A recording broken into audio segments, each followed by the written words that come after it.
नमस्कार मु सीना सीड्स रु सुकांत महांती कहूँ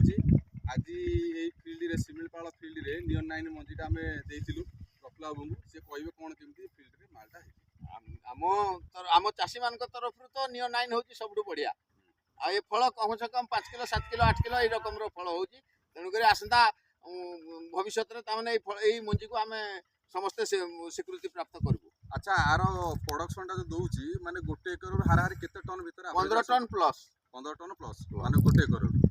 अच्छा आगामी दिन में ये बहुत चाहिदा दब तो निश्चित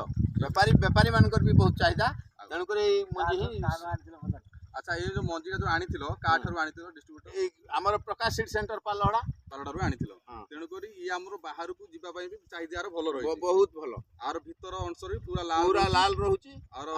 चमड़ा भी चमड़ा मोटा रोचे दुरिया ट्रांसपोर्टिंग बेपारी माने भी बहुत बढ़िया ये मन पसंद कर। ठीक अच्छे आगामी दिन में आम चाहूँ आपको अधिक मात्रा आपण मैंने लगे शर्त बाबू आया आपन के फल केमती केमती लाଗୁଛି लागे? बहुत बढ़िया लागे फल तार प्रोडक्शन बढ़िया बढ़िया आगकू हमर या डिमांड नबो तो हां नबो ना हां